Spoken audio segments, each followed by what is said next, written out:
Olha aqui, seguindo o balanço geral, preste atenção aqui, assunto importante, hein? Foi solto hoje o cabeleireiro que foi preso em janeiro deste ano, sob acusação de racismo na cidade de Boa Esperança, aqui no sul de Minas.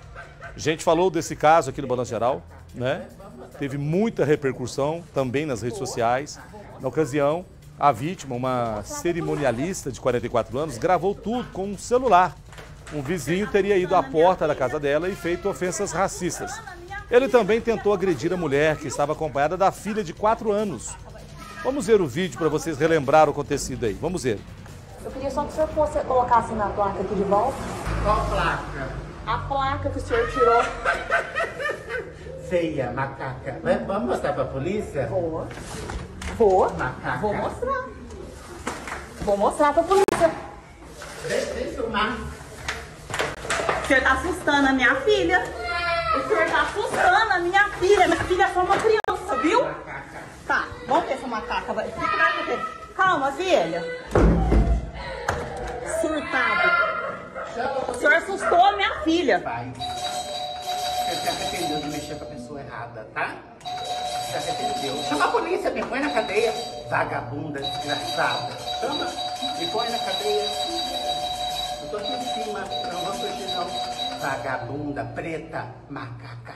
Ai, tá filmando. Ai, que medo. Ai, que medo dela. Ai, que medo da macaca.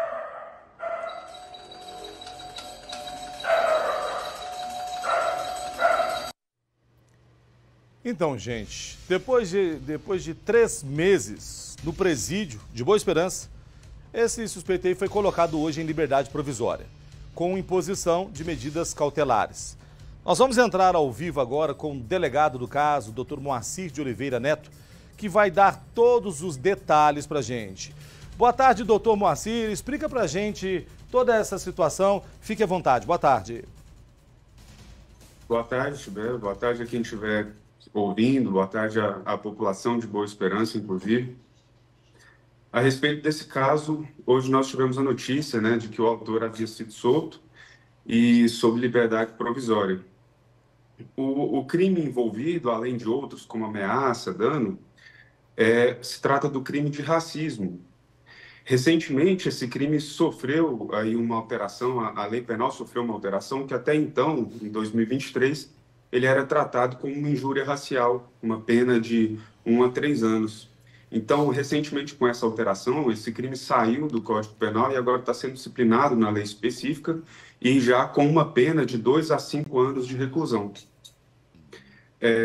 Até em razão dessas recentes alterações, tudo vem mudando bastante e tanto a polícia e o judiciário vão se adaptando a essas mudanças legislativas que acontecem. O fato que foi noticiado, inclusive gerou grande repercussão nacional, ele se deu ali no início de abril, aliás, de janeiro, início do ano, e logo em seguida, alguns dias depois, teve a prisão preventiva, o autor teve a prisão preventiva decretada. A prisão preventiva, ela nada mais é que uma modalidade de uma prisão cautelar, que são aquelas prisões que acontecem antes do trânsito em julgado. Geralmente, os fundamentos dessa prisão preventiva, elas estão ali vinculadas à ordem pública, a manter essa ordem pública, impedir que os crimes ocorram, que haja reincidência, ou até mesmo para subsidiar a investigação que vai acontecendo. Nesse caso em específico, o juiz entendeu por bem decretar a prisão preventiva à época, até em razão da gravidade dos fatos, que realmente foi um fato que gerou grande repercussão, tanto na cidade quanto uma repercussão nacional. E após a decretação dessa prisão, a própria lei, com alterações recentes, de 2019 para cá, ela impõe uma revisão dessas prisões. O intuito dessas revisões é justamente que a prisão preventiva ela se perpetue até o momento em que ela se faz necessária. Então, não implica dizer que uma vez que o autor ele seja solto sob liberdade provisória, com medidas cautelares ou não, ele vai deixar de responder por aquele crime. Ele vai responder, mas entende-se que a prisão preventiva cumpriu seu papel até aquele momento. Então, de 90 em 90 dias, o judiciário ele é obrigado, por lei, então, a revisar essas hipóteses de decretação de prisão e para fundamentar se mantém ou não. Nesse caso específico, entenderam por bem revogar essa medida preventiva, essa prisão preventiva, e conceder liberdade provisória mediante a imposição de várias outras medidas cautelares diversas da prisão. Eu queria ressaltar aqui que não é um descaso ou mesmo uma atuação insuficiente, seja da polícia, seja do judiciário, ou mesmo do Ministério Público. Isso é uma imposição legal. A própria Constituição Federal, ela impõe, desde 88, que ninguém será considerado culpado antes do trânsito em julgado. Então, o autor ele vai responder pelo crime, vai responder pelo processo, e, eventualmente, no final desse processo, havendo o trânsito em julgado dessa sentença, ele pode vir a ser recolhido novamente à prisão. Pois é, doutor Moacir, o senhor pode ficar sempre bem à vontade, muito obrigado por atender a nossa equipe aqui. A gente também tem que pensar o seguinte, doutor Moacir, já fazem 3 meses, né, 90 dias, passou muito rápido, a gente pensa até que foi ontem, mas foram 90 dias, então o senhor está explicando bem sobre isso. Mas o inquérito policial já foi concluído, doutor? O inquérito policial ele já foi concluído, já foi relatado e remetido, inclusive pela autoridade policial que respondia à época, o doutor Alexandre, que atualmente encontra-se afastado. Mas daqui da parte da delegacia já foi concluído e o processo segue, então, em âmbito judicial. Certo. Doutor, por quais crimes ele deve responder? Somente racismo ou tem mais coisas que ele pode responder? No contexto que se deram os fatos, ele responde pelo crime de racismo e teve também as agressões, pelo menos agressões tentadas, né, contra a própria vítima, e o crime de dano e o crime de ameaça.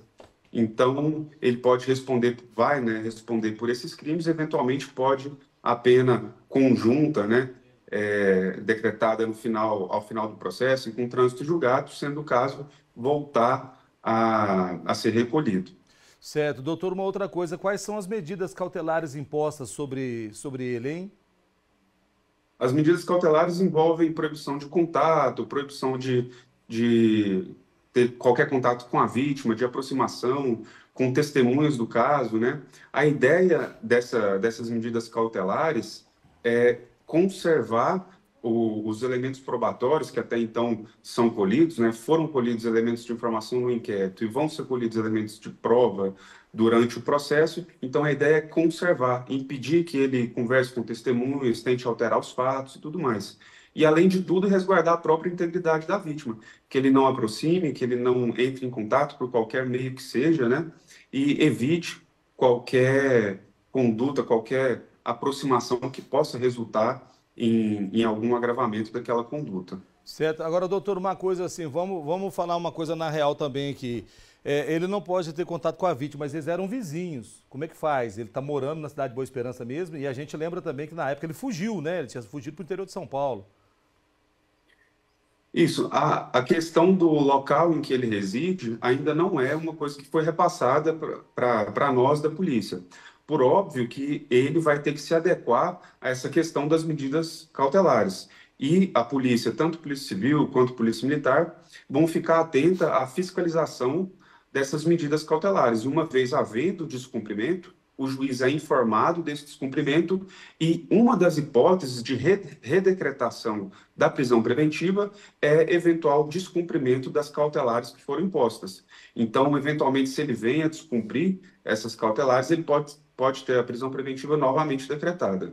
Tá certo, doutor. Muito obrigado, senhor, mais uma vez. Aqui o Balanço Geral, nossa emissora sempre à disposição para o que vocês precisarem aí. E é bom mostrar e bom o senhor explicar dessa forma para a população. Nós estamos com milhões de pessoas nos assistindo, porque para de uma vez por todas as pessoas entenderem que é crime, o racismo é crime, as pessoas têm que parar. Estamos em pleno 2024, a gente tem que respeitar mais o próximo, não é isso, doutor? Muito obrigado, senhor, viu?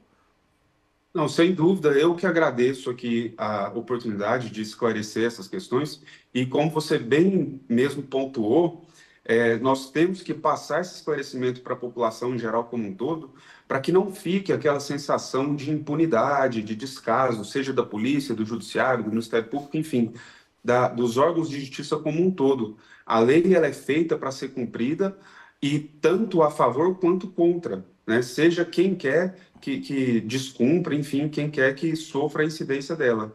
Então, as medidas foram bem aplicadas, a prisão preventiva foi bem aplicada e acredito que essa liberdade provisória também tenha sido bem aplicada ao caso. Agora, cabe aos órgãos de polícia, os órgãos de segurança pública fiscalizarem, proteger realmente a vítima, amparar a vítima e, eventualmente, havendo um descumprimento, comunicar ao juiz, que eu tenho certeza que será decretada novamente a prisão preventiva. E ressalto aqui a importância da participação da população, trazendo essas notícias, trazendo esses crimes, e coloco aqui a Delegacia de Boa Esperança, mais uma vez, à disposição, de portas abertas, para receber toda a população, enfim, que queira noticiar crimes dessa natureza. E como você bem pontuou, não cabe mais, na época em que vivemos, não cabe mais nós convivermos com esse tipo de coisa. Tá certo, então. Muito obrigado mais uma vez, doutor Moacir, aí, Delegacia Polícia Civil do Estado de Minas Gerais, Polícia Civil na cidade de Boa Esperança, no sul de Minas. É isso, gente, olha, e nas redes sociais a vítima do crime comentou que está sem chão, bem triste com a notícia, diz que não dormiu à noite. Nossa produção já entrou em contato com ela. Estamos aguardando aqui, né, para ver o que acontece. Gente, passou da hora da gente saber que tem que respeitar o próximo, né?